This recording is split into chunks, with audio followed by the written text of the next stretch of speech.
Yes, sir. I call the Kittyhawk Town Council to order this Monday, February 5th, 2018, at Kittyhawk Town Hall at 6 p.m. I'd like to welcome everybody. We have more than we usually have. Thank you for coming. We'll listen to all of you very carefully. Would you join us with a moment of silence and the Pledge of Allegiance, please?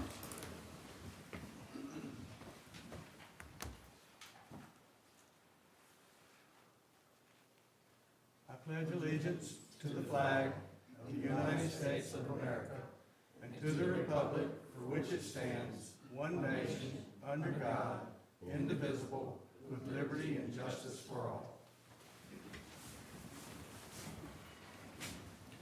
All right, do I hear a motion to approve the agenda as promulgated?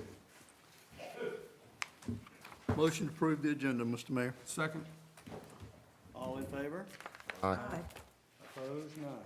All right, we have a presentation, a Community Housing Initiative Committee. Is it a whole committee or just Karen? You just had me tonight. All right. Thank you all for the opportunity to be here. Again, I think I was just here about a month ago, talking a little bit about housing, and I promised to be back. So thank you all. I think, as you all know, we have a housing crisis out here on the Outer Banks. So the Chamber formed a community housing initiative group. It started out as a small committee, and it now consists of representatives from the Chamber of Commerce, the Realtors Association, the Home Builders, the Restaurant Association, county and town officials, business owners, managers, developers, realtors, and concerned citizens. The Chamber recently did a survey of the membership, and we have over 1,000 members in the Chamber. 75% of the businesses surveyed indicated that housing is a critical issue for finding and retaining their workforce out here on the Outer Banks right now. The crisis is all around us. It's year-round housing, it's seasonal housing opportunities, it's the inability to fill professional jobs and losses in the workforce, the inability to fill year-round jobs in the service industry and at the entry-level positions, and the inability to fill seasonal positions.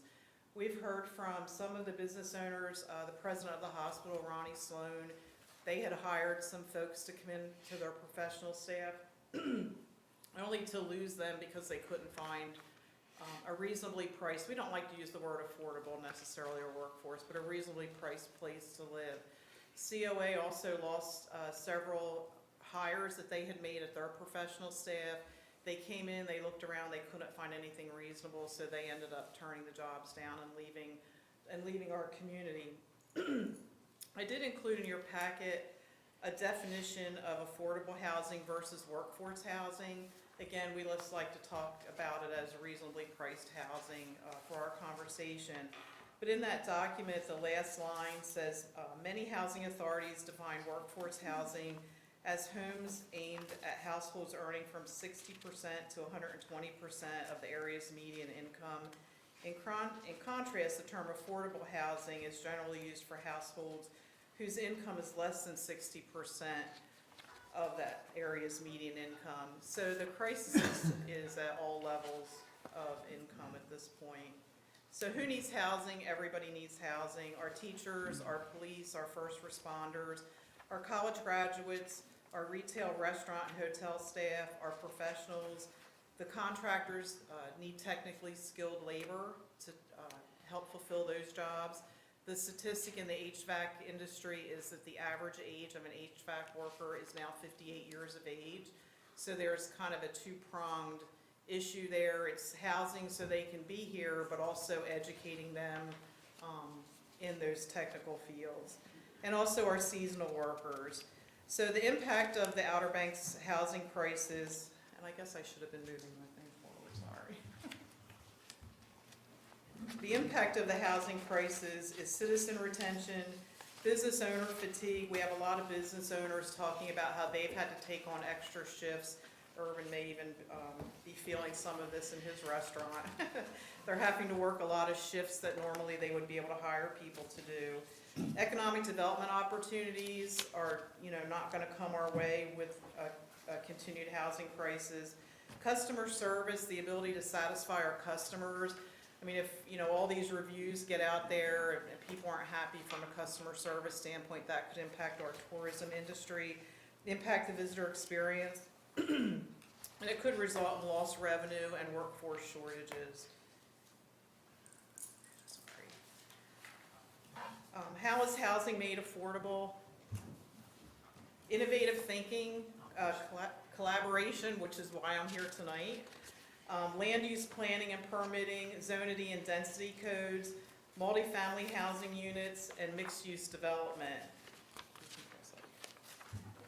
I think last time I was here, I mentioned and went through the list of benefits of multifamily housing and affordable housing units.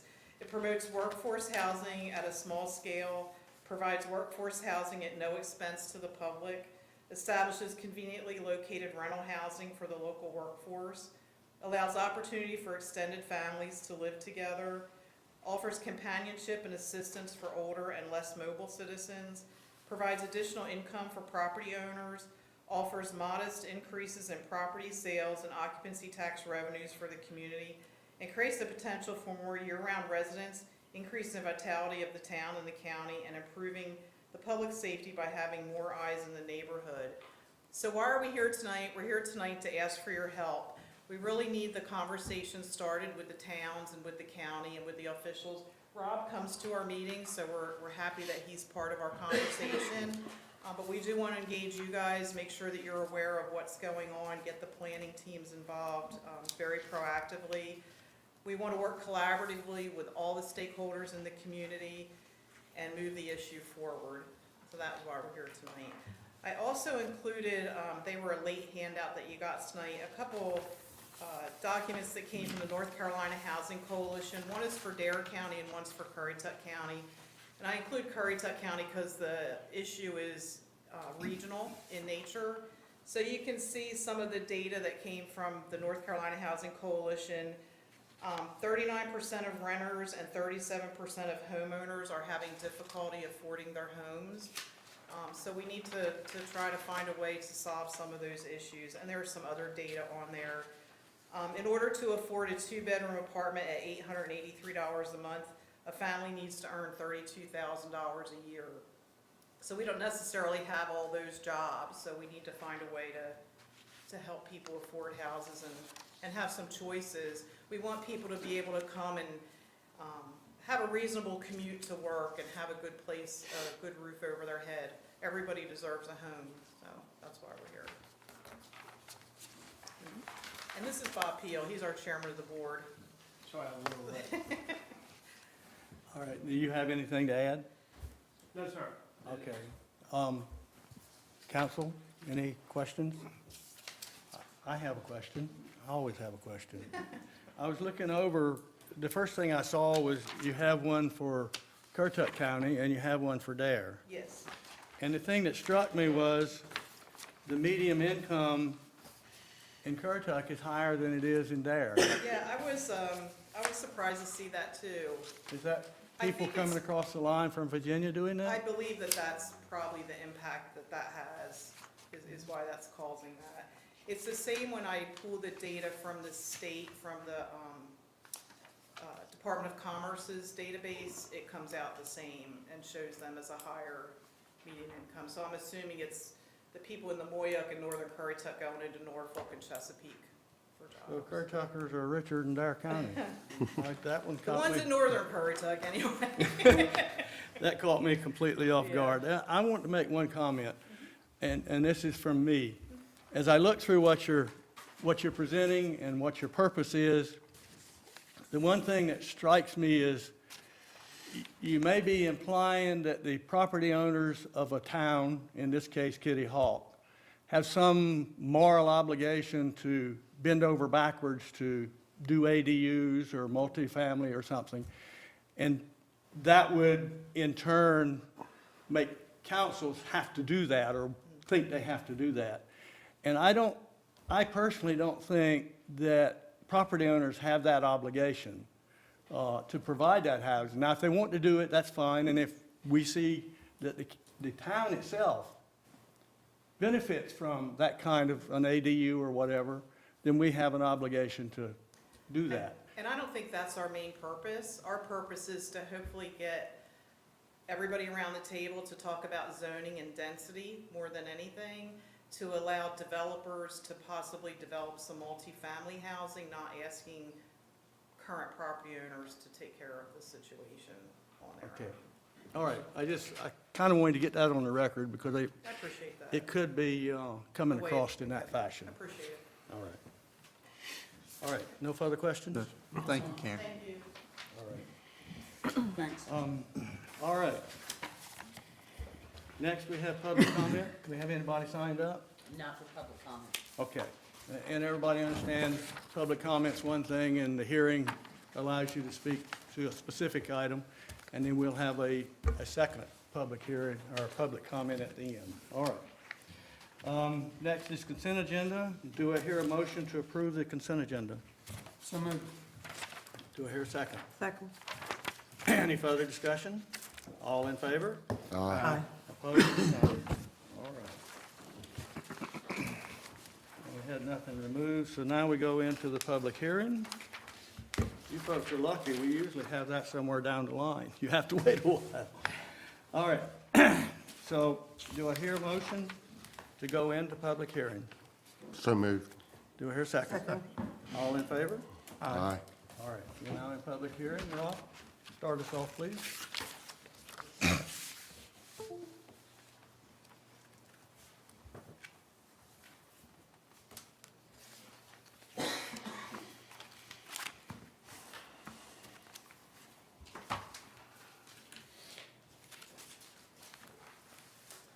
All right, so this is for a rezoning application for 5117 and 5113 Putter Lane. The request is to have the properties rezoned from the current low-density beach residential, BR1, to emergency and government service, the MS1 district. The two subject properties, this is a kind of separate component of this request. The two subject properties are currently owned by the town of Kittyhawk. At one point in time, the lots haven't been set aside for a potential for a second fire station or other town facility. The applicant is acting as an authorized agent in the rezoning request, and as a part of the request, the applicant has proposed a land swap with the town. If approved, the applicant would take ownership of these two lots, and the town would then take ownership of 4 lots that are zoned BR1 that are approximately 1,300 feet south of the two subject properties, and they are just north of the intersection with Bennett Street. Per state statute 160. Is that working on the other side? Yeah, it's up over here. Okay, we have a problem with that one. Turn it All right. off and turn it back on and see if it.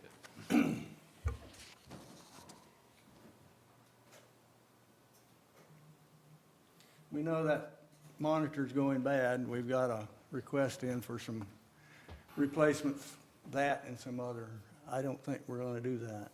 Well, what I've got shown up there right now is the map that was in your handout. Okay. Okay. All right, as long as the folks out there can see it, that's what's important. And I hope the man behind the camera back here is gonna pick it up too for the public.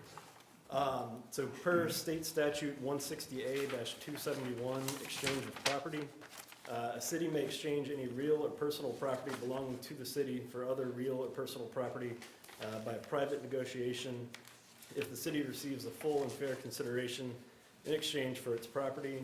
Property shall be exchanged only pursuant to a resolution authorizing the exchange adopted at a regular meeting of the council upon 10 days public notice.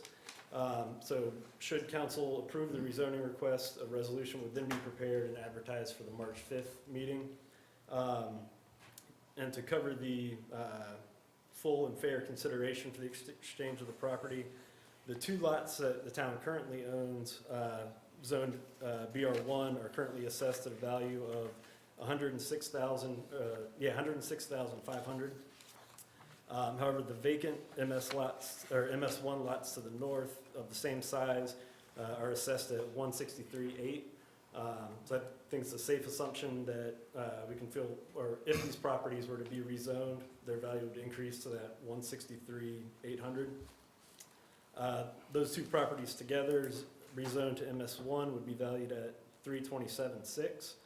The 4 properties that are being proposed to be given to the town in the swap are each valued at $106,500 for a total value of $426,000. So according to the applicant, a community survey conducted for the 2016 Community Health Needs Assessment identified medical care access as a critical health issue to residents of the Outer Banks. In that study, 17.6 respondents reported that they had encountered problems getting access to medical care within the previous year. As you know, the Centera Albemarle Medical Center recently closed, creating an additional need, making it possibly more difficult for residents to get the medical care. If approved, the applicant would be required to submit for a separate site plan review and potentially a conditional use permit. I believe only 2 uses that are by right uses in the MS1 district are medical centers and hospitals, pharmacies, physicians, optometrists, they're all conditional use permits. So the site plan, in addition to a conditional use permit, would come back at a later date. It has been discussed that any new development will share low-profile style building, similar to the building to the north, the ENT office. But it's important to note that conditions on height, usage, setbacks, what have you, cannot be put in place as part of the rezoning approval, should the request be approved. The dimensional requirements, permitted uses would all be dictated by what's allowed in the MS1 district.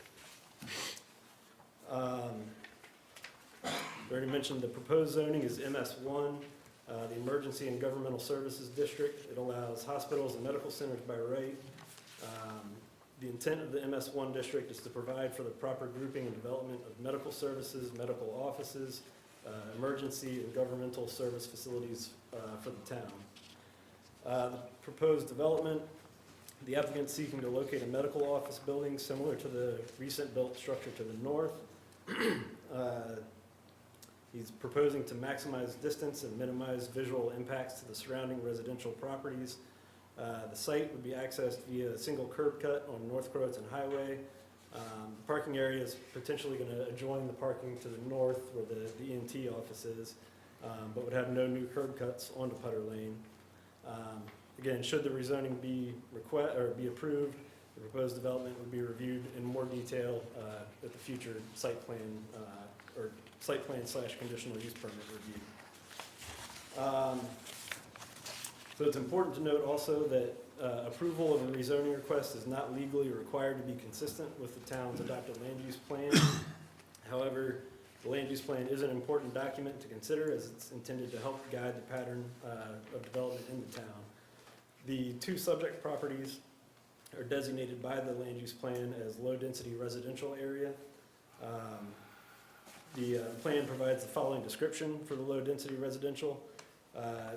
Residential areas should provide for the low-density development of single-family detached dwellings in an environment which preserves natural features to the extent possible and promotes stable, permanent neighborhoods.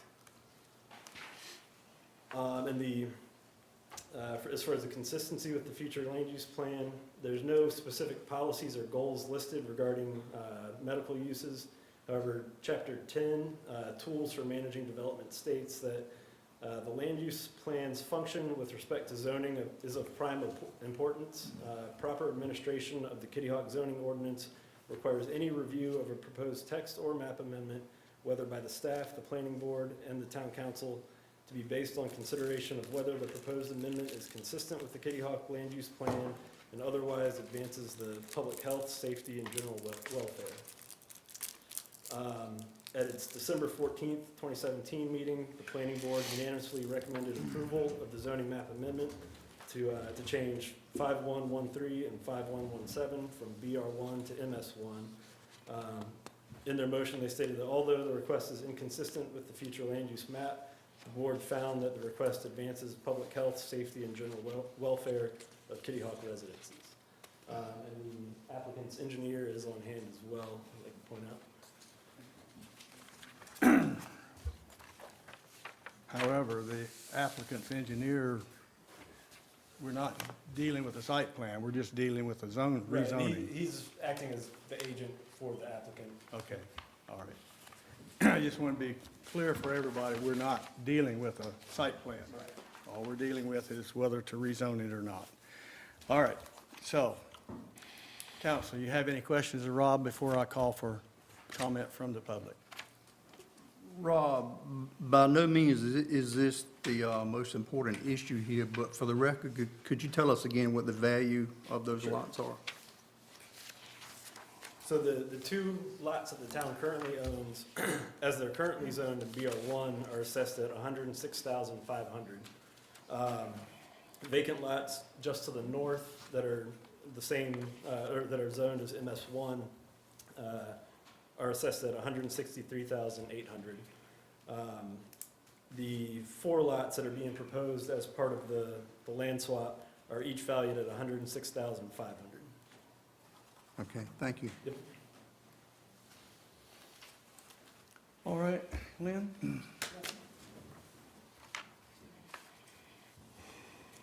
Spencer Oliver.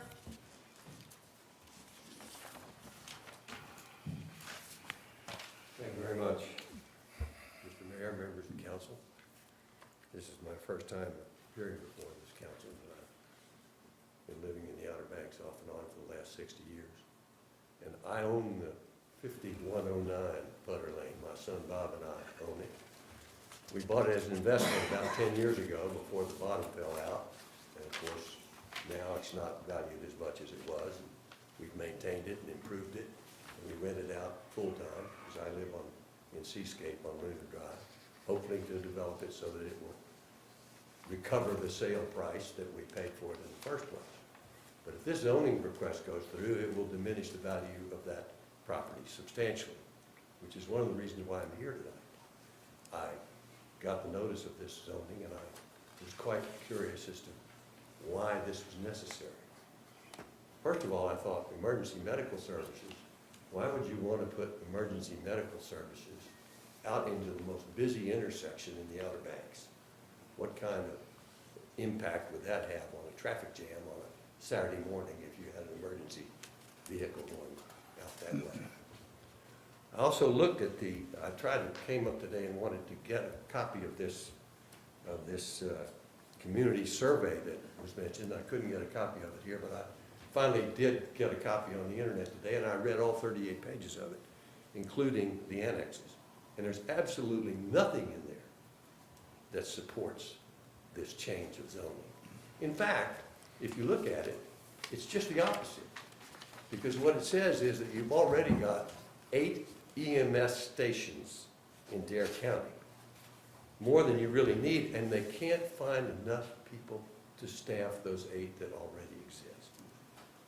So you also have, with Centerra pulling out, you have a whole complex, huge parking lot buildings, which are already zoned for this. So why do you need to do more to take away the value of my property? And across the street, there are houses that are being built. I mean, the purpose of the land use is, according to the plan, is to try to enhance the neighborhoods of this community. So this will diminish the value of their properties too. Now, Jim Garrity, who proposed all this in the planning board, was the one who developed all those properties in the first place. And he would know that this would diminish the value of those properties. Of course, he no longer owns them. But the people who were there, who were building houses, the lots for sale, people under construction, the value of their property is going to go down for a purpose that's unnecessary. We already have more property zoned for EMS and medical purposes there than we can possibly use. And with Centerra pulling out, you've got huge vacant properties there. So I really wondered why this was happening. I went down and looked at the 4 lots that they're going to trade for, according to this. There are 4 lovely lots right on the golf course where somebody can build 4 beautiful and very expensive homes on the golf course. Now that's fine if the council is investing, they want to invest in property and make some money, they can do that. But what does that do to me? That diminishes the value of my property for purposes that I think are wrong. I mean, that's not what public purpose is to take away people's value for no purpose at all, or for one that's not justified. And even in here, it says that although the request is inconsistent with the future land use map, the board found that the request advances the public health, safety, and general welfare of Kittyhawk residences. I find that ridiculous. I see no evidence of that. There's no evidence of that in any of these documents, and I've read them all today. I tried to even find out who the applicant was, because it's not clear who it is. It just says the applicants. And when I went today to find out who it was, they said, well, it's Outer Banks LLC. But nobody knows who Outer Banks LLC is. Maybe you do, but I don't. So I mean, I spent many, many years, I'm a lawyer, and I spent many years as a public servant really investigating wrongdoing and waste, fraud, and abuse in the federal government. And this just looks like a bad deal to me. Something's wrong here. This is unnecessary. It's an unnecessary taking of the value of my property for a purpose that is not needed. And I don't understand why this is happening, and I urge you very strongly to reject this request, because it's unneeded, unnecessary, and improper. I'll be happy to answer any questions, Mr. Mayor. Anyone? No, sir. No. The only comment I'll make is, you do seem to be hanging up on an EMS ambulance or some sort of service like that. But actually, that could occur there right now because they're owned by this town. So if the town wanted to give it over to the county and turn it into that, yes, we would have to rezone it in the manner that we're rezoned or considering tonight.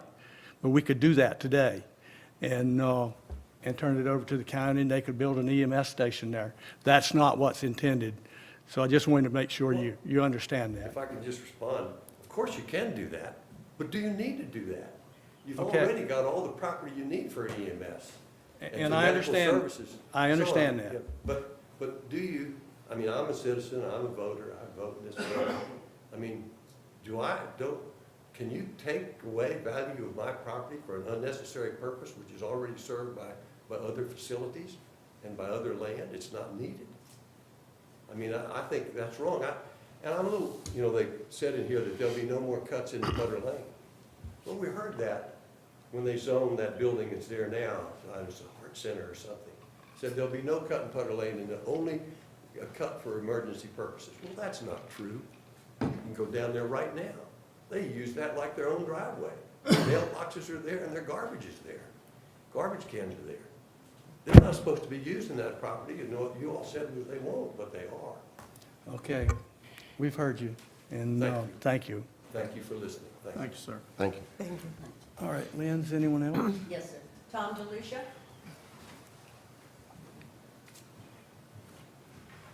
Good evening, Mr. Mayor and council members. My name is Tom DeLucia, my wife Diana. We live at 5116 Putter Lane, directly across from the two subject properties.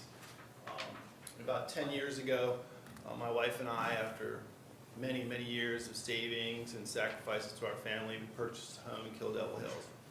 And unbeknownst to us, that property on Baum Street was dual-purpose zoning, residential, commercial. We did not know that. It wasn't disclosed to us. We didn't know what questions to ask at the time. And we bought that house on Baum Street. And we were very happy there for many years. 2015 rolls around, and Captain George's decides he needs more seating in his restaurant. And the only place to go is to expand his parking lot. So he proceeded to purchase two houses on Baum Street directly adjacent to our property. And those houses were removed, and there's a lovely parking lot there now. We decided that we did not see that as a value-enhancing feature to that street, so we put our house up for sale, and coincidentally, Captain George has bought that house, and now he owns that property as well. This is not a rental property for us. It was a vacation home. We have many, many family memories there and reunions. It's not an income-producing property for us. However, we decided we did not want to be near that commercial business anymore and deal with the traffic and the people hanging out in the parking lot after hours and so on and so forth. So We took our money and we spent the next year looking for a property that we could also use as our vacation home for our family and friends. And after an extensive search of what was available, we found this beautiful property on Putter Lane, and we proceeded to purchase that in June of 2016. So we've been there for less than a year, and a couple of weeks ago, we get a letter in the mail about this exact issue. We purposely did our homework to make sure that the surrounding neighborhood was residential, so we wouldn't have the same situation happen to us again that happened to us in Kill Devil Hills. So we feel like we've done our homework. We made sure that this was a neighborhood zoned for residential use, and we do not feel that we would like to have the potential business, medical, emergency, EMS, whatever, in front of us. Literally, the end of my driveway looks at this property. So even if there's a parking lot there with no visual obstruction of the limited views that we have of the ocean, there'll still be something there. Now today, if it got approved and a medical building gets put in there, that's great for today, but what about like Centera, who's pulling out for financial reasons? I know for a fact because I work for Centera. And 5 years from now, they pull out, whoever this person is that's making this new medical office. And then something else comes up and they want to rezone it to be something else. I'd much rather have a rental property if someone decides to buy that lot from the town and make a rental home there than to look at the back of a building, whether or not they have cuts into Putter Lane or not. We don't want some commercial-ish type building in front of our property. Not only that, but we were not notified in December when this first discussion came around, and we just got this letter literally like 8 days ago, and no, about 2 weeks ago. We've only had about 8 days to try and talk to people, and it's the winter time, so there's no one there. If we were to get, want to get some more of our neighbors behind us and try and get some more people to petition, if whatever, we don't really know what the process is. So, for us to get others behind us, like our neighbor who is here tonight, we would like to be able to canvass the neighborhood, if there's a petition that's required, something like that, to get others to support us. I feel like there's more neighbors than what's there permanently right now that would also be in favor of opposition to this change in the zoning. We are both retired, and we have one daughter who's still in the nest in Virginia, and this is planned to be our retirement home on 5116 Putter Lane. So we're not just going to be looking at this on weekends and holidays. This would be something that's going to be there every day. So we are not in favor, and we just wanted to make that known that we're opposed to the change in zoning. All right, thank you. Thank you. Thank you. Anyone else? Yes. I didn't make the document, can I speak? You, come on up, by all means. Anyone else that wants to come up as he finishes?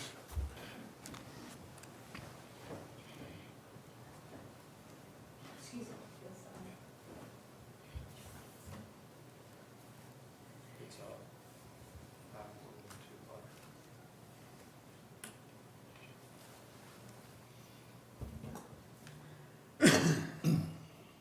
I'm Mike Dunn. I'm building a house at 5112 Putter.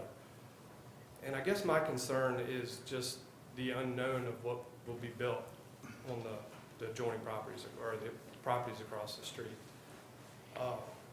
At this point, I'm building a pretty, by my means, a pretty expensive house. And it's for sale. It's closing in, and I'm sure this is going to affect the sale of my property. What I'm asking is for some type of request to maybe hire counsel or hire an attorney to delay this process till I can figure it out. Oh, you want to delay the process? Well, I'd like to be able, like he said, I was just notified a week ago. So that doesn't give you a lot of time to prepare. So I'm showing up basically just asking if we can extend this so I can hire an attorney. There's no, I'll speak from the legal side of things, and I'll leave what it, I'm and I'll asking. leave it at that. And I'd say that because I'm at 5106 Putter, just for clarity, but there's no conflict here as far as I'm concerned from where I'm at with this. But there's no obligation to continue it.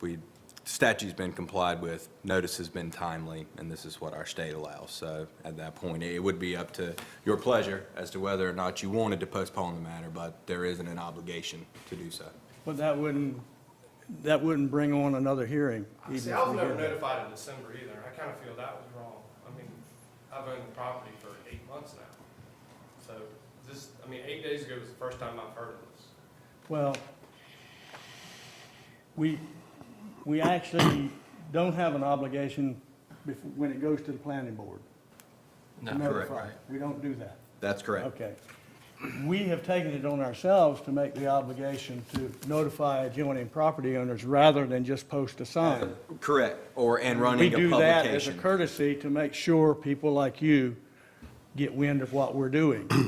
So, and years ago, they didn't do that. All they did was post a little sign out, and you probably wouldn't have even seen it. So we increased the size of the sign, and we made the planning director actually mail notice. So we've done due diligence. And you are correct, that's above and beyond what the statutes require. Okay. Absolutely. All right.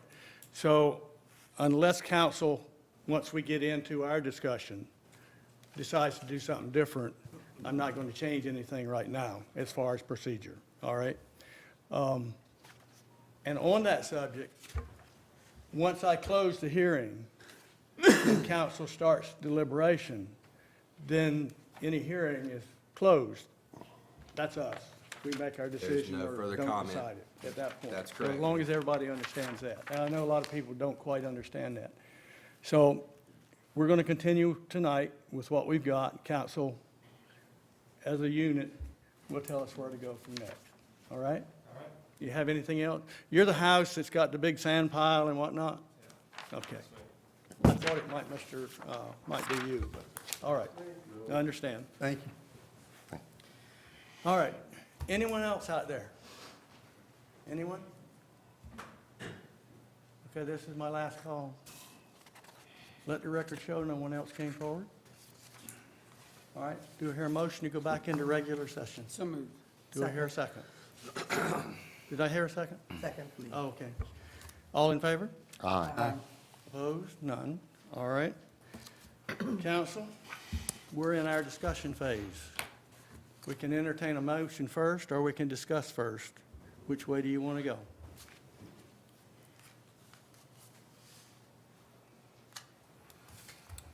I don't have anything to ask or say on the Okay. subject, so All I'm right. neutral. Well, I think the question before us then is basically, is what we've had before us good for the town as a whole?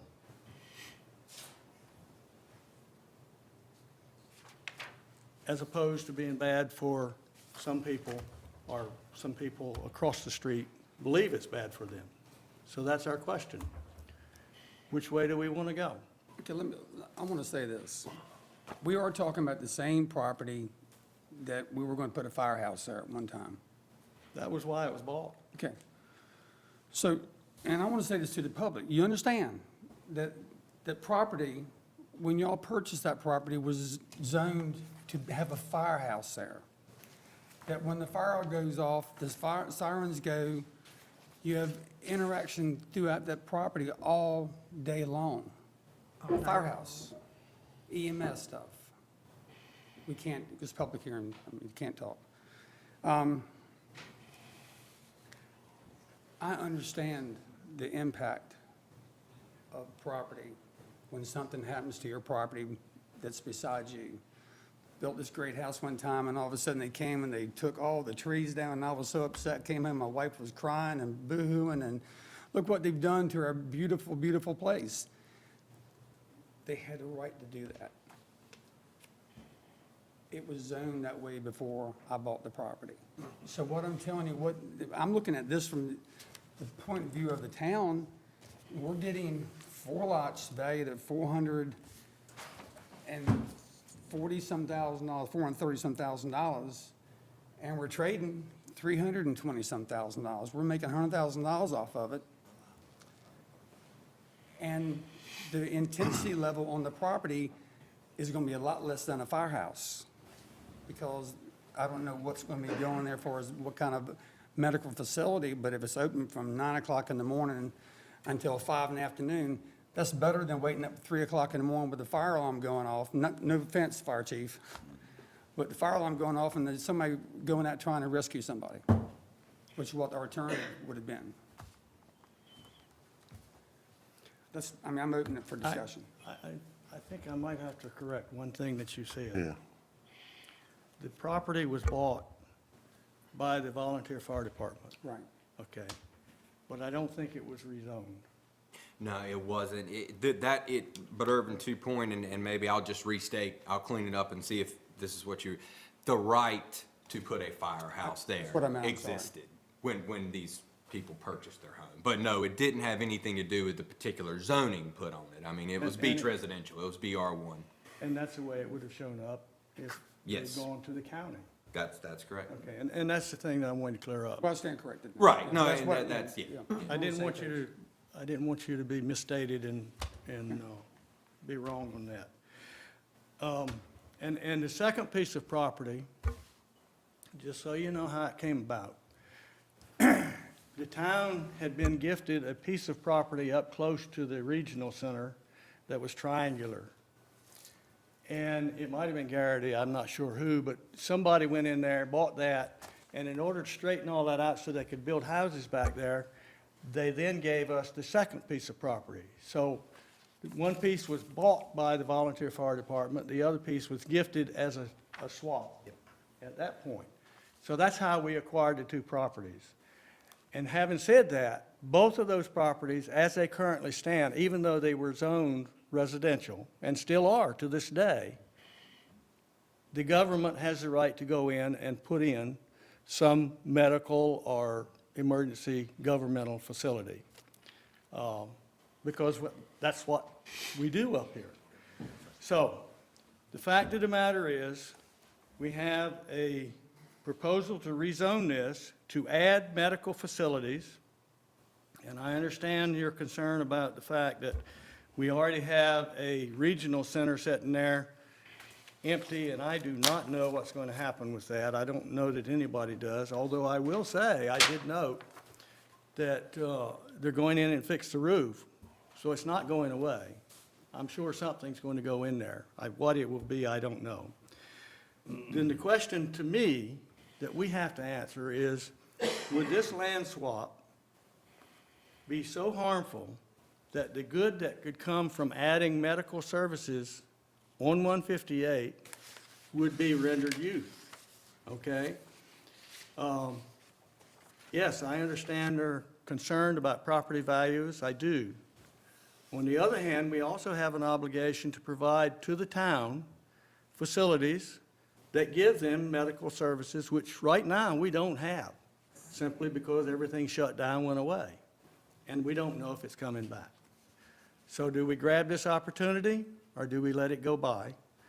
And then at some point in the future, a future council, perhaps not this one, goes ahead and puts in a firehouse that's 2 or 3 stories high, and puts in all the accoutrements that go into that, or even a police station, firehouse, anything we want to put in there. Anything for public health, absolutely. Anything the public wants to put in there.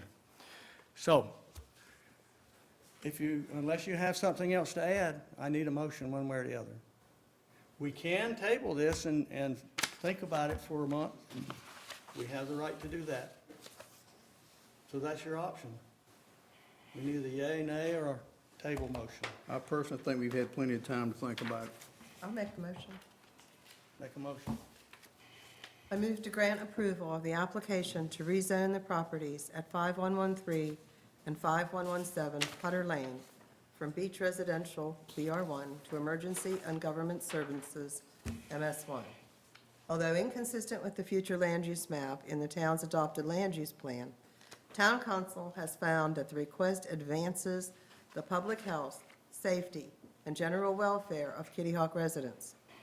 Approval of the zoning map amendment is also deemed an amendment to the comprehensive plan. All right? I'll second that, Mr. Mayor. All right. We have a motion and a second. Any further discussion? Anyone? All in favor? Aye. Opposed? There are none.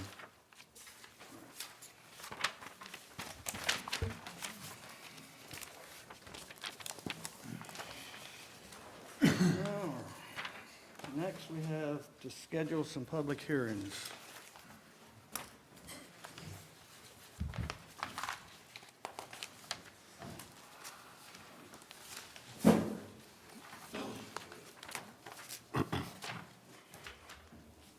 One last note, why was I not notified in December? We don't have an obligation to notify by mail. All we have is an obligation to post. So December's a post and then the mail was filed up last week, I guess? Whenever Rob did it. Both the posting, the newspaper, and mailing all happened after we scheduled at the January meeting. We have to advertise no more than 25 days and no closer than 10 days to the hearing. The mailing's been out, I'd say about 2 weeks ago. Yeah, I mean, Okay, that's the answer. Thank you. You should have jumped in there earlier. I don't think I realized there was a not sooner than. Yeah, it's between 10 and 25 days. Okay, Slip off. as long as you did what we have to do by law, that's what counts. All right, Well, the most important thing is they come from. Officer, That's right. could you make sure everything's okay out there? yes, sir. We don't need any Yes, sir. talking, rambling going on out there. Yes, sir. Thank you. all right. Next is scheduled public hearing on a subdivision variance. Do I hear a motion for that? Mr. Mayor, I move to set a public hearing at the Town Council meeting on March 5th, 2018, to consider the proposed subdivision variance from Kittyhawk Beach revised Section A, Block 36, Lots 33, 34, 35, 42, 43, and 44. Do I hear a second? Second. All right, any further discussion? All in favor? Aye. Opposed? None.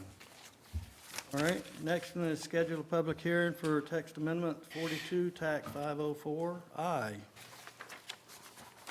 Do you hear a motion?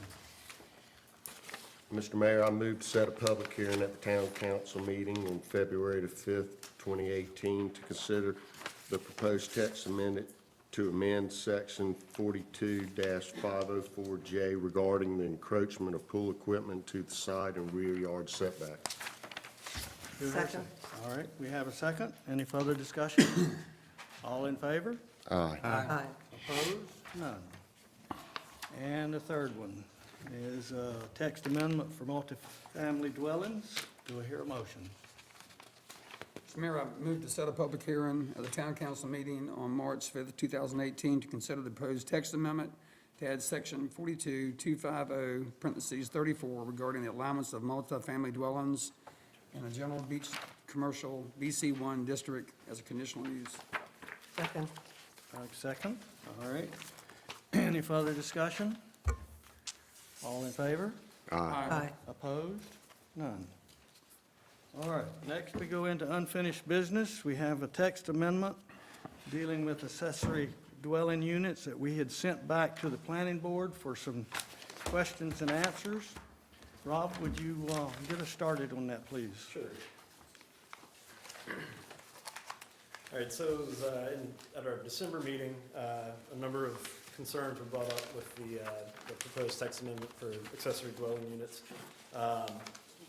Went back to the planning board and looked at those specific concerns that were brought up.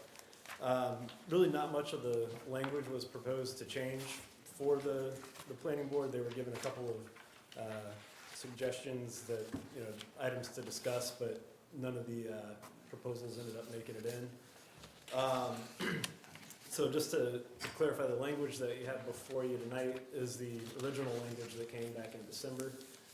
The planning board, there were a couple of minor tweaks that went to them in January, and they recommended denial of that. So we're still working under the original recommendation of approval of the original language.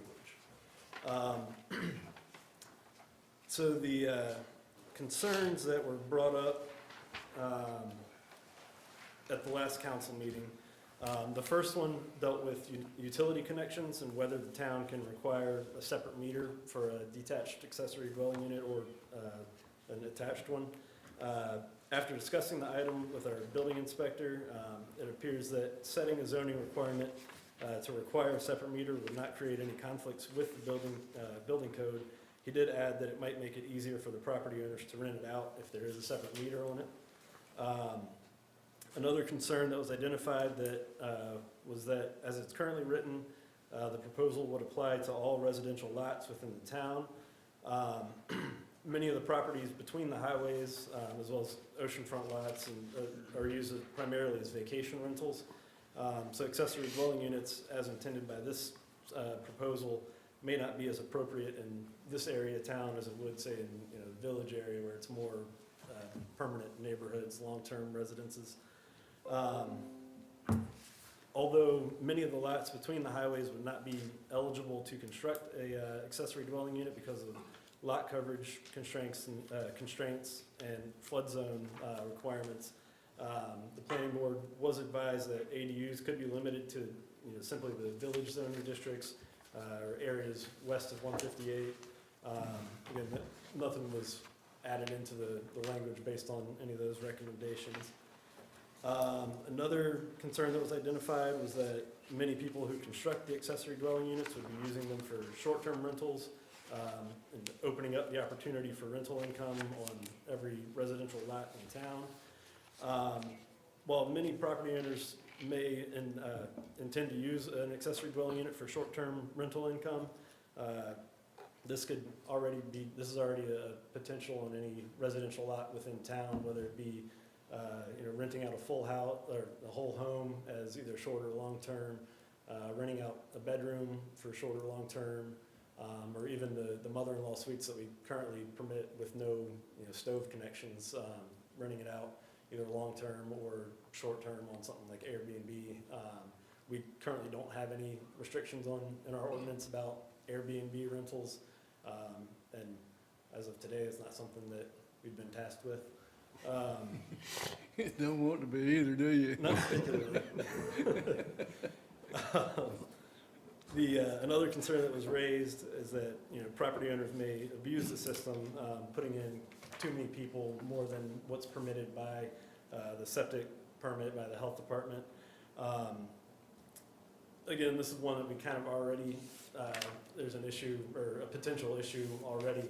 A lot of the older vacation homes are 2-3 bedroom, approved for 6 occupants, and you'll see a caravan of cars coming in with 12 people to stay for the week. And it would really, I guess, just be policed the same way that it would be currently, whether it be a town employee or code enforcement officer witnessing it, or a neighbor seeing a multitude of people coming in and out all the time. And then we'd call the town, we'd go investigate and turn it over to the health department because it's essentially a violation of their septic permit, having too many occupants in.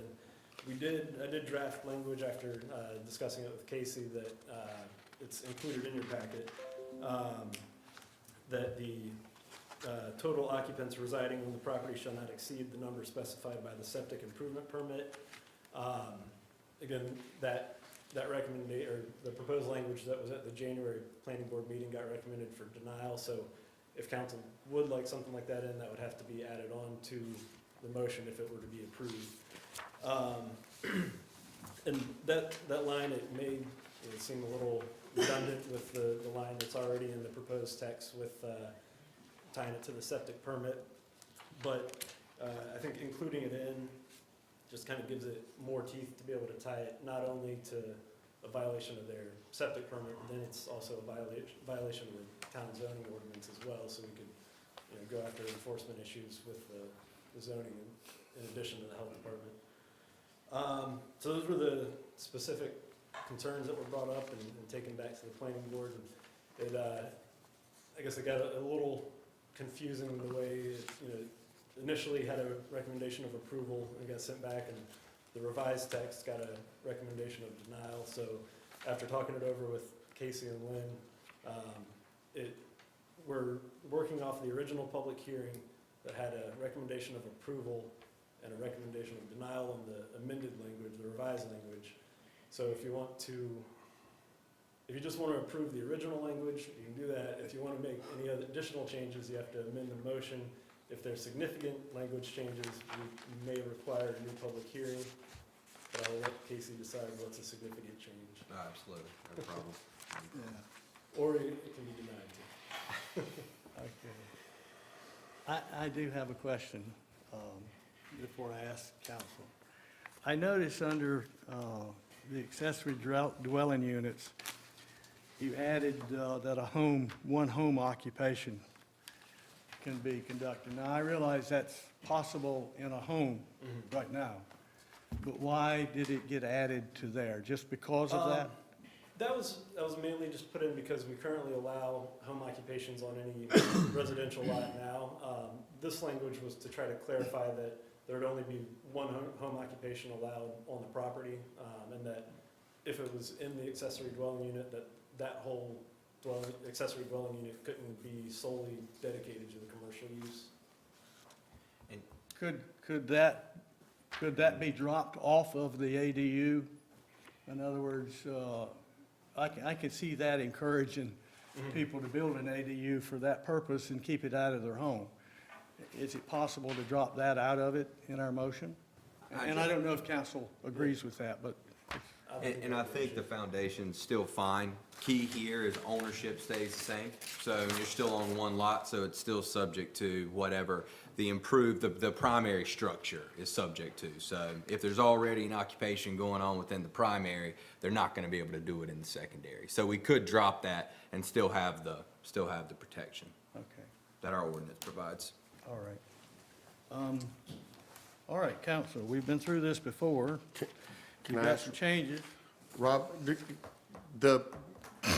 if the business is in the accessory, does it have to be the property owner that operates that business? Or can that be rented out I live up front and I rent my building out back as a home occupation? I believe the way the home occupation ordinance is written is that the owner of the property has to own the home occupation as well. So I guess the owner of the single-family residence, the primary structure would have to be the owner of the home He would be occupation. the one having to come ask for the home occupational permit to operate a business out of there, would be the homeowner. Yes. Okay, thank you. And not only that, based upon the dentist office out here, that was the big hang-up. He not only has to own it, but he has to live in Live it. there. Yep. Yeah, mhm. That was one of the big hang-ups of why residence, the that's right. people that wanted to buy it didn't go there. So just clarification. So you've got somebody that owns a house, and have a home occupation. They're a writer, they write books. They never leave their house, they sit with their You computer. don't take clients and customers. Have no That's the way I clients, would no go there. customers, no nothing. Basically, they don't exist as a business. They're just a home occupation. It's a writer. So now they put up an ADU, and it has 2 bedrooms, and an artist comes to live in the ADU. Does that mean that artist cannot produce paintings or sculpture or something out of their residence because there's already one occupation on the property? The way it's currently drafted, assuming both the writer and the artist would come seeking home occupation permits. So that, now you're infringing on people's ability to generate their income. Right. Okay. Occupation-wise.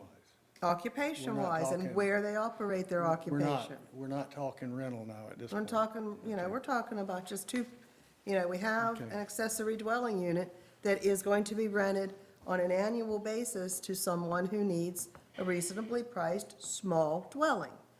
So now we're saying that since the homeowner is a writer, that doesn't have to be disclosed to their rental. What landlord says, oh, I'm also a writer, by the way, I do work. So now we're not allowing 2 occupations on the same property if that stays in there. That's confusing. I Well, wouldn't think we'd want no, to it- get involved in that. It's pretty clear the way it's written. Whether we leave it or not, I don't know. Yeah, and you're just using examples on like a writer and an artist. Just I'm not pulling it out of the air. A entirely sure graphics that- designer only needs a computer. Yeah, right.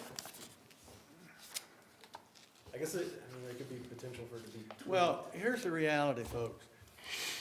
There are contractors and other people that are using their home as an occupation, but it's not declared. And it may be nothing more than a telephone. And that's been going on as long as people have been getting telephones. So that we're not changing because it's not a declared situation. The only question I raised here was, if you leave the language in the way it is, then would that be an encouragement for somebody to build an ADU specifically for a business, Correct. even though they're not planning to do a business in their own home? That was the only reason I had a concern for that, okay? So they're just putting a business building on their property. That might be the reason they're doing it, rather than the residential worker. It's not, and then it's not really going to have someone living in it then. So it's not an accessory dwelling unit, it's an I think accessory you're business getting too far in the unit. weeds on that. Yeah.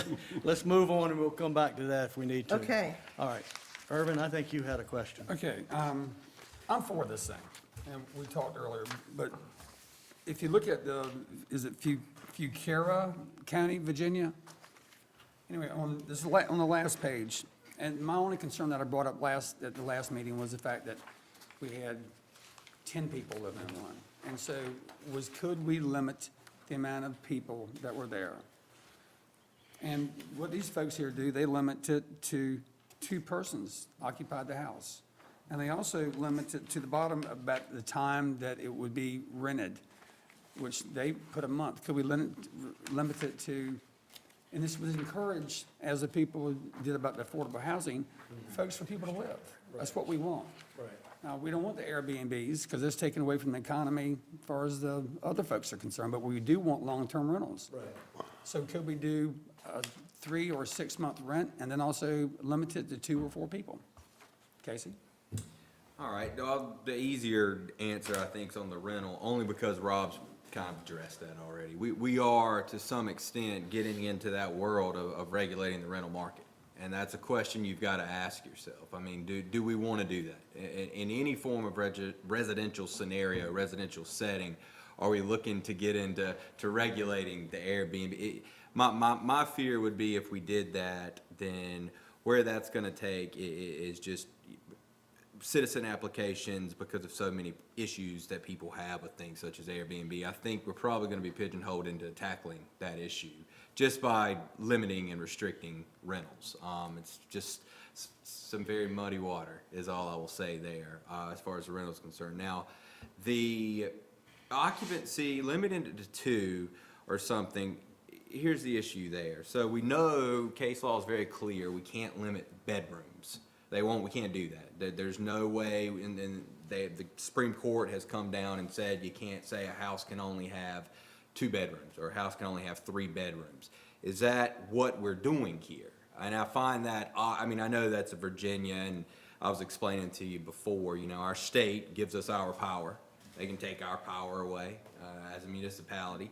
And, so those laws, the ordinances, the codes, they don't transcend state lines, would be my point there. So perhaps Virginia does allow for something that we don't. My fear with limiting it to a number of people, are you not really and I know things are backdoored all the time, but are you really backdooring the whole bedroom issue then? Is that not a way of saying, well, you can only have 2 bedrooms? And they've said we cannot, no matter what the dwelling is, as long as they're meeting every other requirement, they want to make 5 bedrooms and 800 square feet, and they can pull it off, then that's how it's going to go. But that's where the septic and the square footage and all things of that nature are supposed to come in and limit, without us saying 2 people, 3 people, 2 bedroom, 3 bedroom. So I just feel like we're getting into the area there where we're talking about how many bedrooms you can really have in a dwelling. That's my take on it.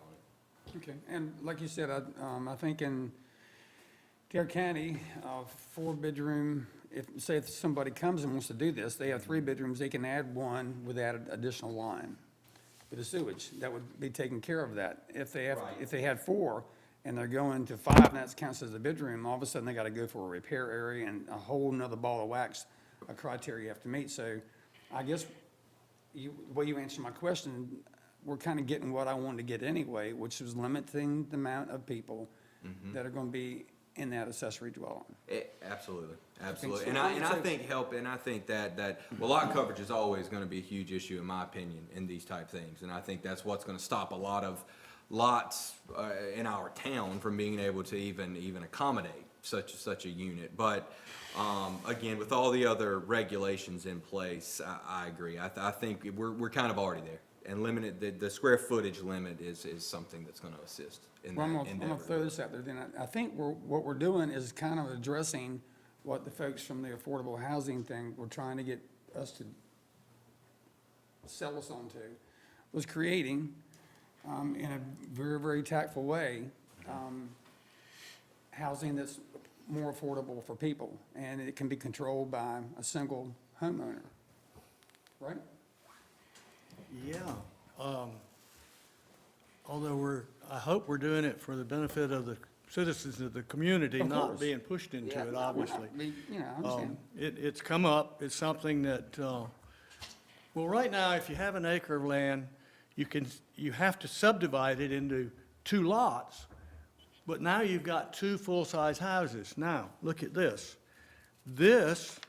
An owner needs to be very careful in putting in an ADU because it says, before obtaining a building permit for an accessory dwelling unit, the property owner must file with the county register of deeds a declaration of restrictions containing a reference to the deed under which the property was acquired by the present owner, stating that the accessory dwelling unit shall not be sold separately from the primary residence.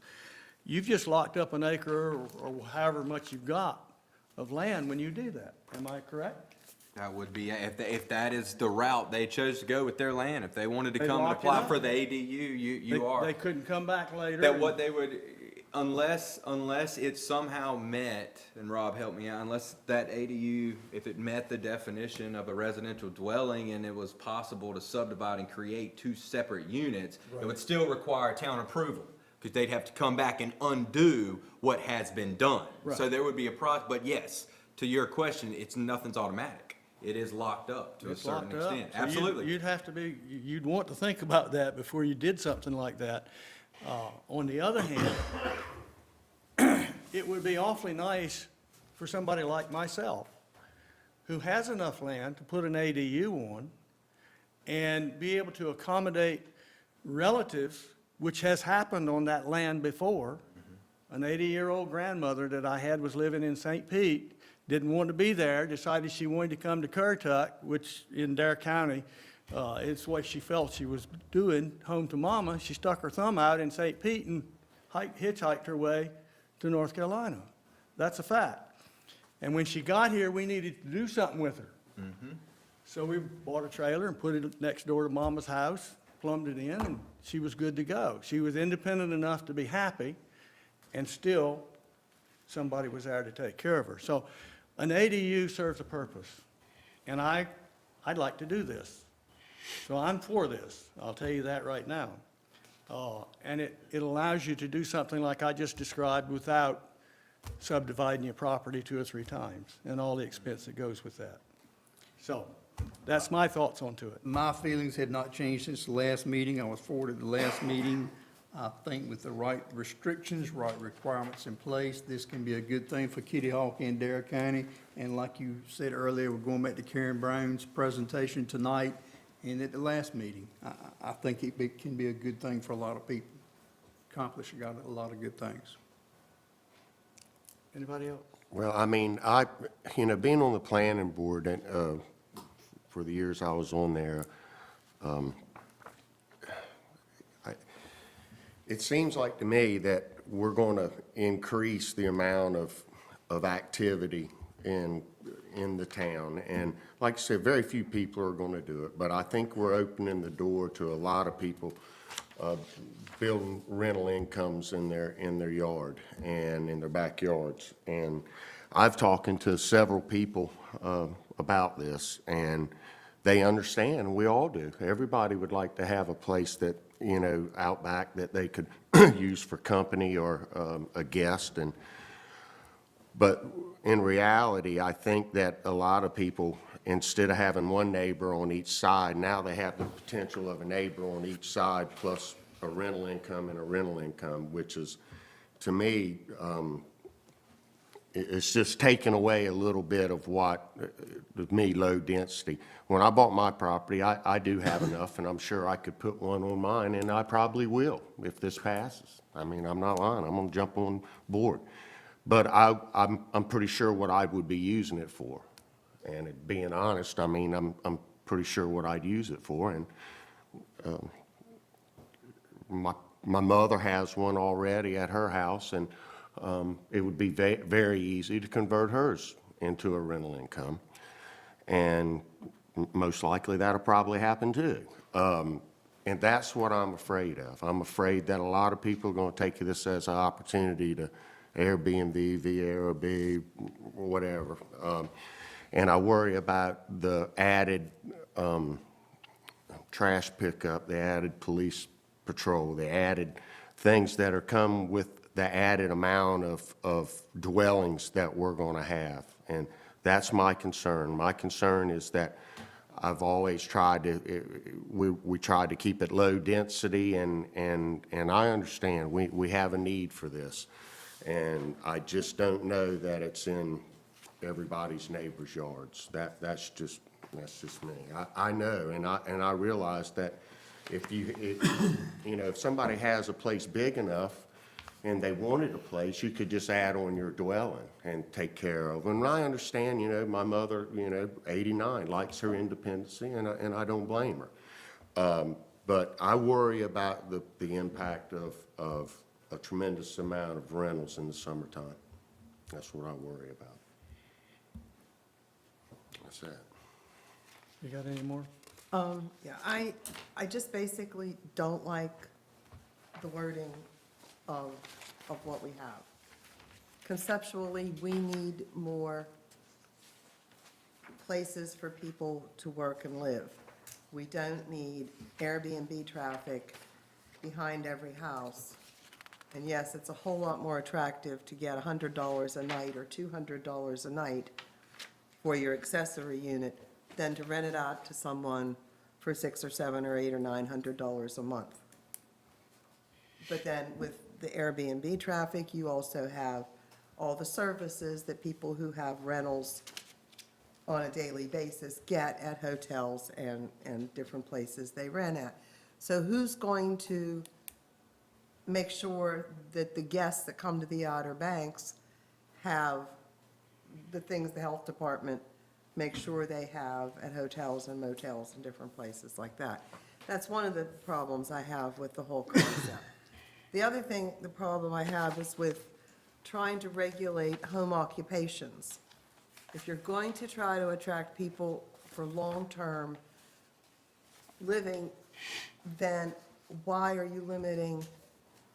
we getting involved with home occupations in two different homes?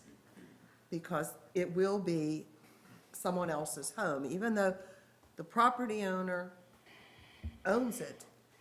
He has a tenant, and I can't understand why the town would want landlords to get involved in tenants' income. If it's a home occupation, then it has to be able to be dealt with. And I don't see that being addressed. The things we asked the planning board to look at, they basically come back and said, well, we've looked at it and we don't want to put it in the ordinance. And that was one of the problems I had when I originally asked it to go back to the planning board, is that some of these things be worked out a little bit more. Conceptually, I'd like to say go for it, but I do not like what we're putting in place right now. I think it's going to be an administrative nightmare and an enforcement disaster. Who knows how much we have of this going on right now that we don't even know about?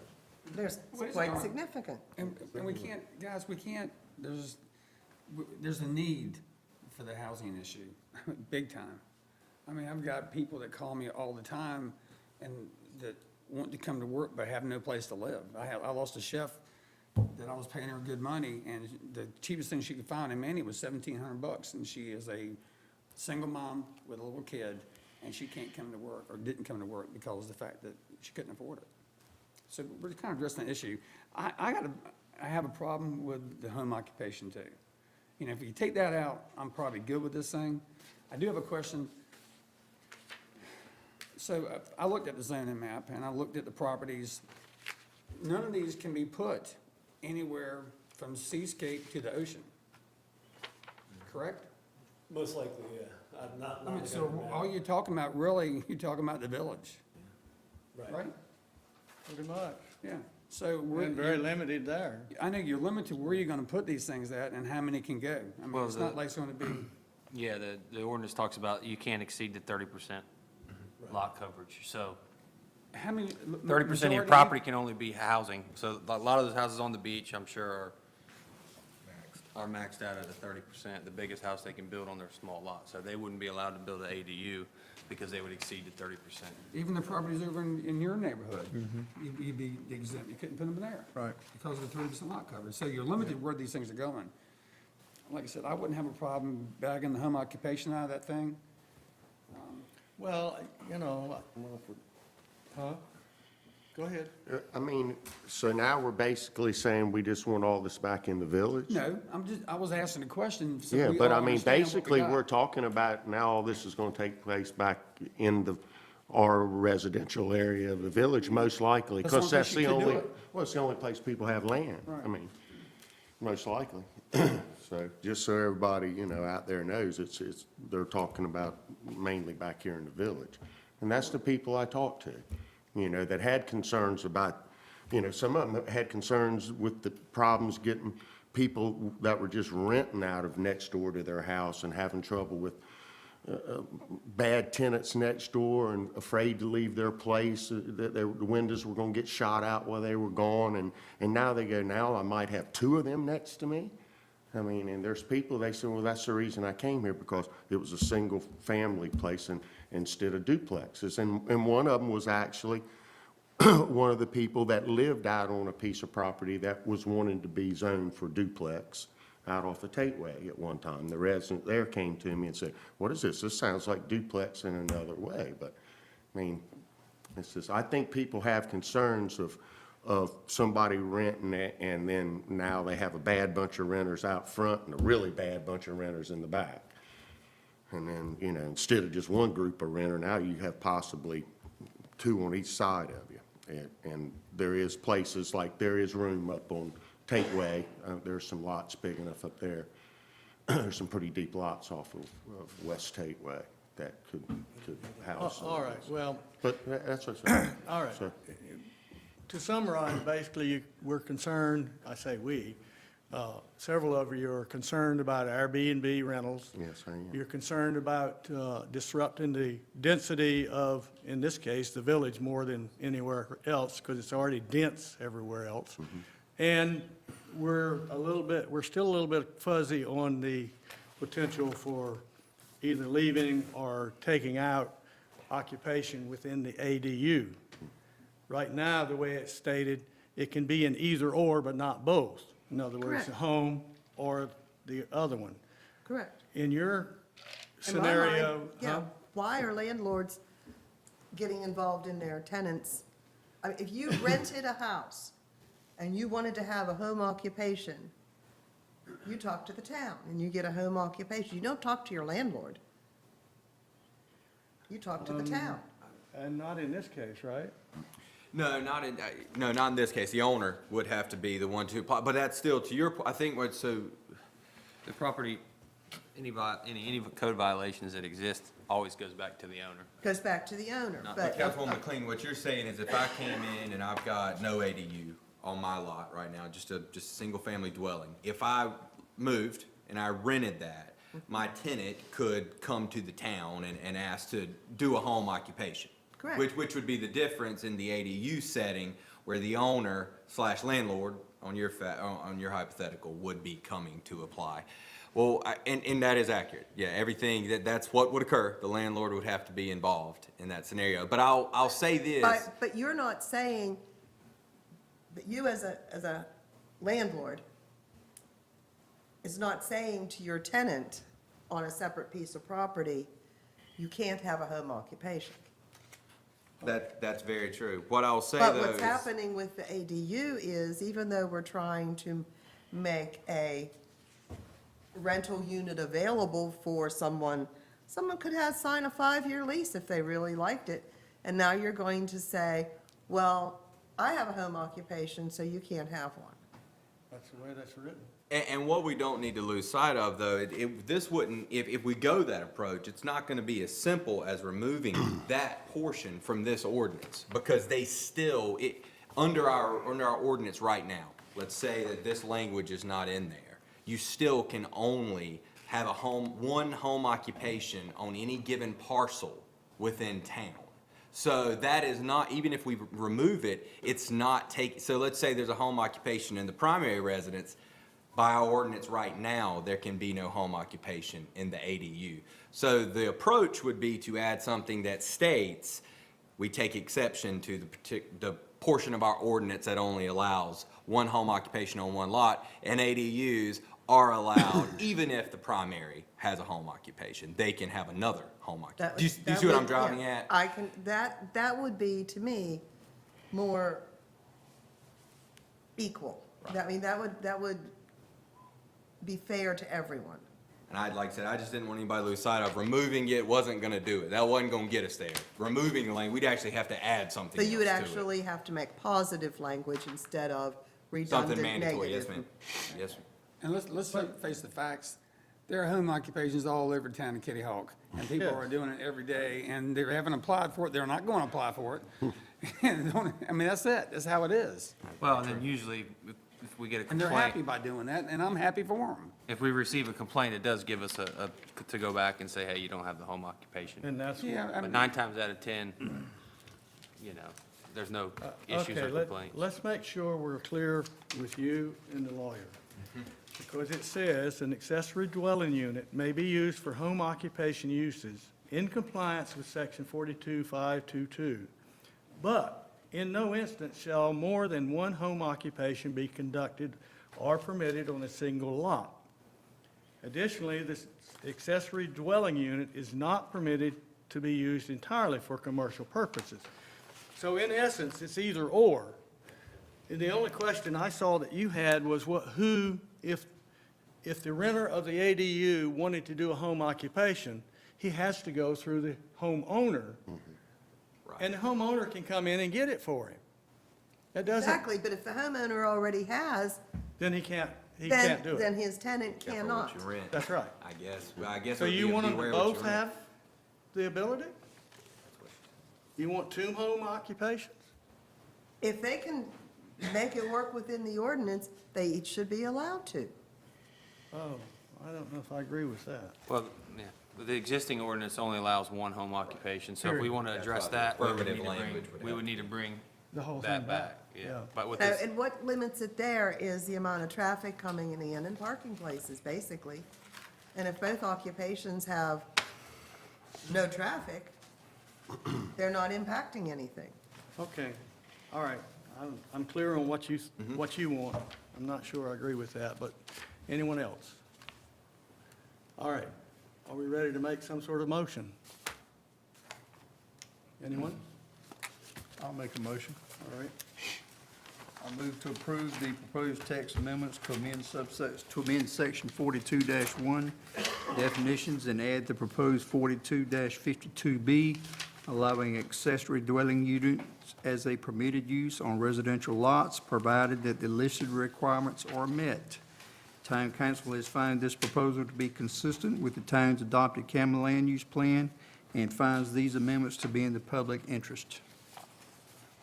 and before we go any further, I want to check with Rob, because I had asked him, there were 2 places in here that one of them said he recommended we added a single-family home with an attached ADU meeting size restrictions of, the code is not considered a 2-family dwelling.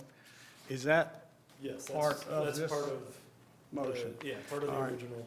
And then the second thing was the total occupants residing on the property shall not exceed the number specified by the septic improvement permit. Is that also a part of this No, motion? that was what was taken to the planning board in January that was recommended for denial. So if you want to add that, you'd have to just amend the motion to add that statement. I'd like to amend the motion to add that I statement. like to have that in there. Yeah, that's important because that sir. addresses what your concerns were. Right, sir. All right, I wanted to make sure it was in the motion because I had asked Rob that. All right, so we have a motion before us. It's amended and seconded. You seconded, right, Irvin? I don't think we've got a second. I'll second it. I'll second it. Oh, okay. Yeah. All right, so we have a motion and a second. Any further discussion? Yeah, I want to vote for this thing, and Jeff, I understand your concern about the, Yeah. but I think it might be addressed with the homeowner being the landlord. If he has a bad one in there, he can get him out.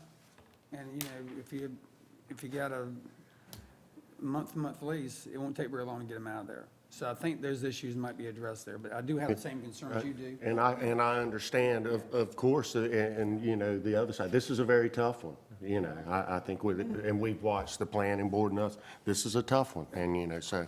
Then there's the other problem where you've already got a main residence that is rented with an absentee landlord, and now he puts an accessory dwelling unit on it and rents that also, and you have two people who rent on one property with an absentee landlord.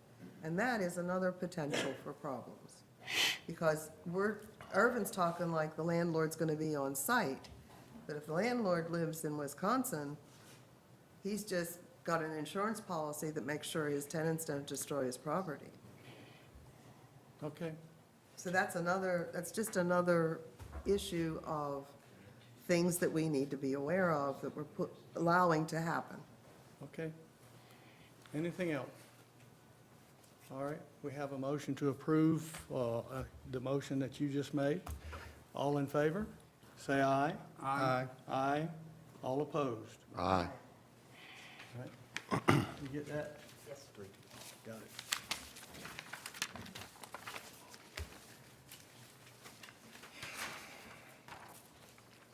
All right.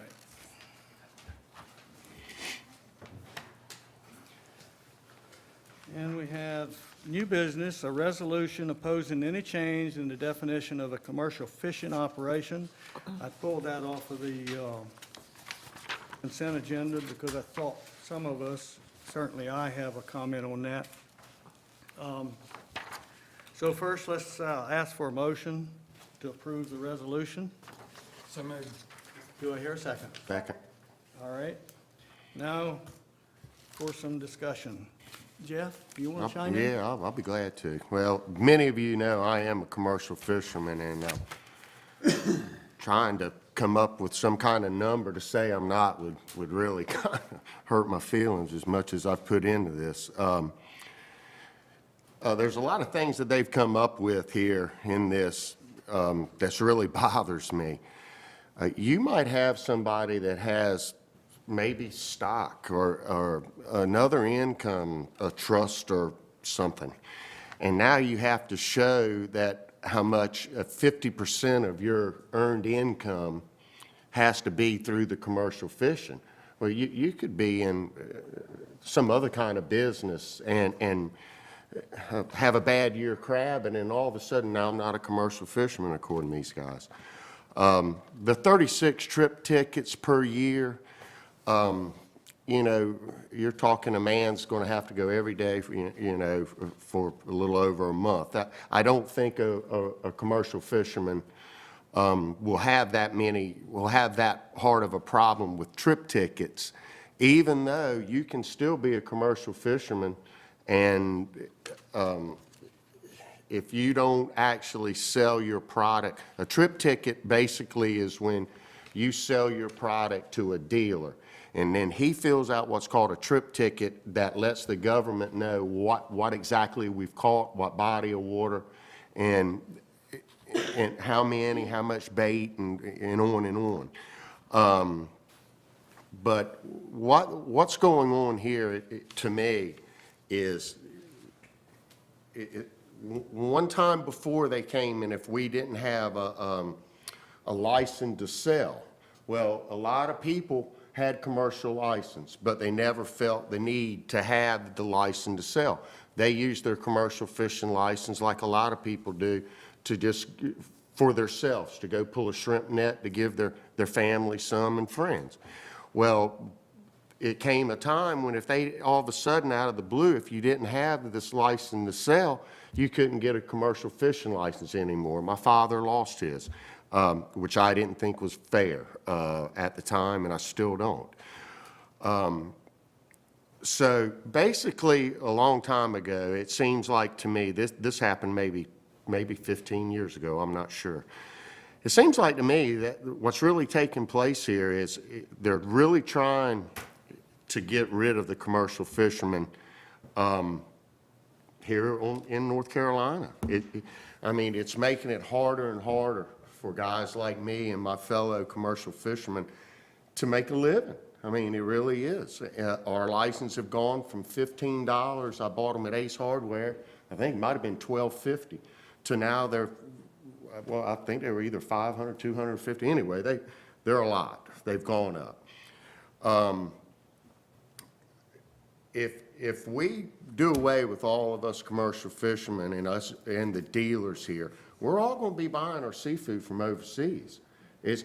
I'm telling you, there's got to come a time when everybody realizes what we're giving up. We're giving up, not just in North Carolina, the whole seafood industry is taking a beating right now. It's very hard for a crabber now to compete with foreign crab meat. The New York people, as far as selling crab meat like we did in the 80s compared to right now, is completely changed. The foreign meat and products that have really got into the commercial fishing business where it's making it tougher and tougher. And by them putting all these restrictions, once again, to me, is just one way to try to get us out so that the big wigs that sell to the big chain stores and people asking me now, where can I get fresh something? I said, just like the rest of us, go to Walmart. It's in a bag up there. That's where we're all going to be getting it in the long run here if we don't put an end to stuff like this now. I mean, and I'm glad that, Mr. Mayor, that you brought this up because it truly does affect me, and I'm sure Irvin's in the restaurant business. I'm certainly going to hurt him too, and I know you yourself have a commercial fishing license also. So I see you out there all fishing pots too. So it is part of our heritage here, whether we get rich or we go broke. It's in our blood. And for them to try to tell us we're not commercial fishermen, it's kind of a slap in the face. That's the way I take it. He said it. Okay. Urban? Well, I agree with Jeff, and I agree with him 100%. I'm a licensed commercial fish dealer. I got my license 20-some years ago. I also had a commercial fish license. I sold one of my boats, and when I did, I sold the license along with it to my guy down the street from me, and him and his son wanted to go fishing and wanted to preserve the Kittyhawk way of doing things. He wanted his son to be able to have a license when he, at some time, and you can pass it on. And he wanted that to be part of his family, the tradition that's in the family. Ernie Foster today at the commissioners meeting said they're taking away a way of life that our families have done for years. His father, and they've had the albatross fishing business in Hatteras for 87 years. And he said, they're killing us every day. In my restaurant, you know, we buy 45,000 pounds of one size of shrimp a year. And we used to always buy Carolina. We can't get 45,000 pounds of all Carolina shrimp now. We used to buy 15,000 pounds of flounder every year, and we bought it all. We bought all our stuff from Willie Etheridge and Wine Cheese, I'm telling you, because he's the bomb. He's, you know, he takes care of his customers. He's got great quality stuff. It's good and fresh. But they can't supply people with the fish. They cannot supply because you guys can't catch it. They have limits on it. You get 100 boxes of flounder per trip. 100 boxes of flounder per trip. That's nothing. So this flounder, I usually buy, I'm having to supplement it with everything in the world just to get fresh stuff. I might be able to buy 4,000. He told me today, you might get 4,000 pounds of fish, a flounder. That's nothing. So they're putting us out of business, and it's a trickle-down effect. It's affecting Jeff, and it affects my paycheck at Sugar Creek. It affects the economy. It affects everything on the Outer Banks. They're destroying slowly but surely everything that our families have lived for years, and it sucks. Don't mean to say it that way, but it does. So anyway, yeah. Am I for this resolution? Yeah. And I think everybody in Kittyhawk and North Carolina ought to be for it too. And you ought to take those yo-yos with the marine fisheries, national marine fisheries, and ship them up where they came from. That's it. My friend Jeff here is the expert in this matter, and I concur with everything you said, okay? Thank you, Craig. All right, I'll finish up by saying that as a native here, I've worked the water in one form or fashion all my life. When they first came out with the limited license, I went and got one because, I wanted to, even though at that time I wasn't fishing commercially, I figured I would at some point retire and want to come back and continue what I've done most of my life. And even more important, I wanted to be able to pass it on to the generations that came after me. So I've held on to it, even though the price has gone up to $400 for the license itself. And I don't know how you forget that. I mean, that's a lot of money. But Bunch of them. the bottom line on this is a bald-faced attempt by commercial fishing activities to get a monopoly on the fishery. That's what it is. And they claim that they're going to save the fisheries by doing this. But take me as an example, because they say that there's 4,000 licenses out there that people are not reporting trip tickets on, basically. That's what they're basing it on. They say it's some big, rich commercial, or not commercial, but pleasure boat people that just want to exceed the limit. I don't know how you can exceed that much. But Jeff, just as an example, a crabber today is averaging how many pots per individual? On a hard crab pot? Yeah. Yeah, most of the time, they're usually, I would say most guys with a one-man boat is usually running about 250 is about the most that he'll be able. He can fish maybe 200, 225, maybe let 25 set and soak for the very next day, like that. But most people, we have to be in by a certain time of day, and it's really early. You got to be in back at the dock at 2 o'clock. And so, you know, you figure you start at dark, and you can't pull a pot before daylight, and you got to be back in by, you know, at our dealer by 2 o'clock. And that's pretty much across the board here. I'm not sure maybe inland what time they have to be in. So it's very hard for us to fish more than a couple hundred, 225 pots a day. And that's a single. That's a person. single rig. And a big boat, some of the big boats are fishing, like if they've got 2 or 3 men, they'll fish 350, 400. Okay, so you take a person like me, I might go out and fish 10 pots. Correct. I don't have 250, 500 pots in the water. How am I then not saving the fisheries? All of those people that have these licenses in that kind of condition like I am, don't have a net in the water, don't have all that amount of pots in the water, so we're not raping the fisheries. I actually have 2 commercial licenses, and the reason I have the second one is because I'm afraid of what they're going to do to one license. It's say they come and say I can't have but 100 pot per license. I'm going to go, well, I can't make it on 100 pots. So I actually hold 2 licenses. One of them, I do trip tickets on both of them to keep them active, but actually I'm paying twice just to make sure I don't get hoodooed. Okay, and you may anyway. And I may anyway. Yeah, like I say, I might have to show 50% of my income on each license. You know, I'm just not sure where they're going here, but. Okay. All right, so we all agreed that basically this is a political ploy to try to keep the commercial people out of the fisheries so that guys that want to cast lines can do it all for themselves. And this resolution is in opposition to that. We have a motion to approve the resolution. All in favor? Aye. Opposed? There are none. All right. Sorry, folks, I know that got windy, but we needed to get it off our chest. Now, Andy, I guess this next one is you?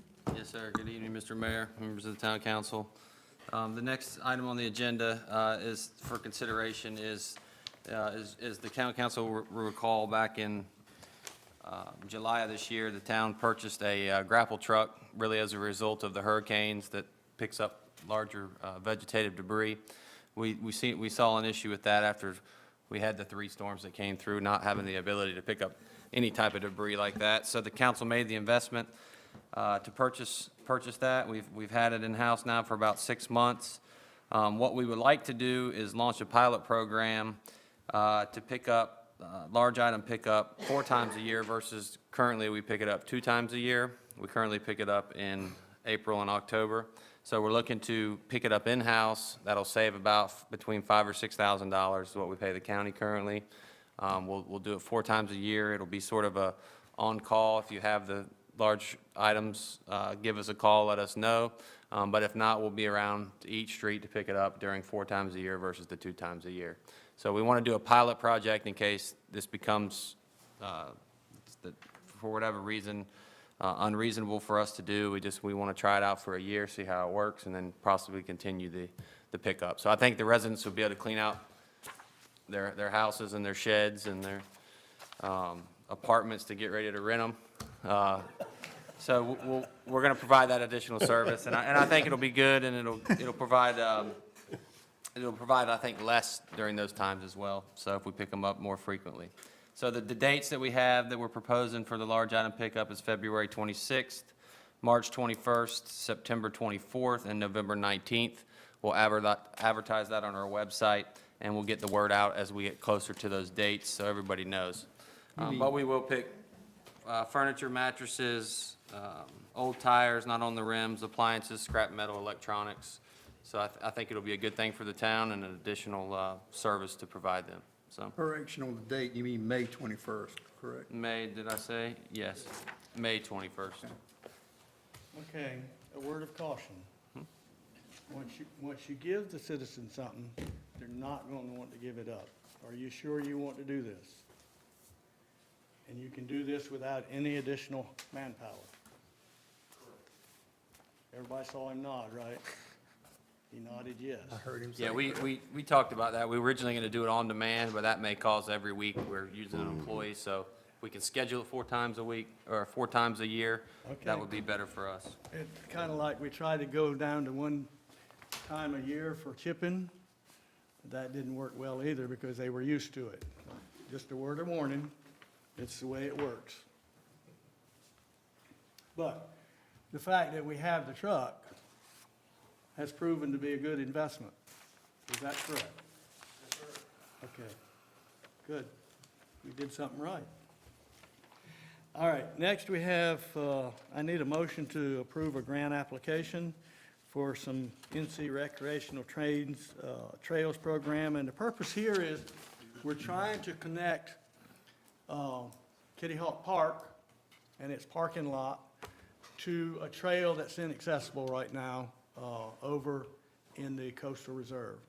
And the grant will also allow us to connect Sandy Run Park to that same inaccessible piece of property. So it will open up hiking and other trails that we have, but we don't have a way to get to them. Plus, it'll give us for the first time parking so that people can park and go do those things where they can't do it on the west side of the road. We've got a lot of places for you to walk and trail, but you got no place to park. So this will do that. Do I hear a motion to approve that? Second. All in favor? Aye. Opposed? None. Okay. Mr. Town Manager, anything else? No, I noticed the RPC is out today. They're beginning the project on the Woods Road and Twyford Walking Trail of replacing some of the bad sections, the asphalt. There on those trails, we received grant funding for that project, so that's getting underway. Also, the contractors are out cleaning the ditches. They've been here about 3 weeks. Of course, they haven't been able to work the entire time, due to weather, but they'll be here until the project's completed. They're removing quite a bit of debris, and I'll keep you updated as the project continues. So other than that, that's all I have this evening. All right, Casey?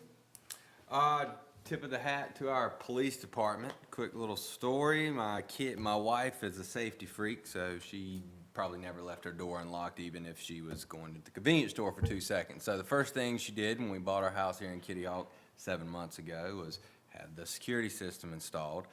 My kid has recently set it off, and it caused the cops, when we weren't, and it caused the cops to show up, because we didn't know it had been set off. Well, I got a notice of violation from the police department a week later, telling me I had not registered my security system, which is a part of our town code. So they don't discriminate, and I have since registered it. I took it myself and made sure we're in there. So just hats off to the police department for doing their job. Well, that is good, especially after tonight. Tonight's been one of them we don't usually have, so thank you for that. Yep, thanks for that. We all have children, and sometimes they never grow up. No. I'm All sure right. my mom would say that. Town council. Jeff? Well, I'd like to thank you, Mr. Mayor, for bringing the commercial fishing thing out of public, out of the consent agenda, so that everybody had a chance to discuss it, so that the public got to know what we were voting on the resolution. And also, we did receive some really nice compliments during the snow of how hard our staff worked. Everybody, I think, did a fantastic job, and, we received a letter where actually some of our police were helping people shovel out so they could get their vehicles out and different stuff. So thanks to everybody for all your hard work during the cold weather. Ben? I really have nothing. Thank you. I'm fine. You just stated, this has been an interesting meeting. That's the best I can say about it. A lot of good discussion and some differences of opinion up here, but I can say that's what these meetings are for. And I have the utmost respect for everyone sitting on this side of this wall right here. Everyone up here, great job. Yeah, we don't usually dissent, but this time we did. That's all right. Hopefully, it's for the better of the town, whatever decision we make. I don't have anything else to add. Do I hear a motion to adjourn? Motion to adjourn. Second. All in favor? Ah. Opposed or none?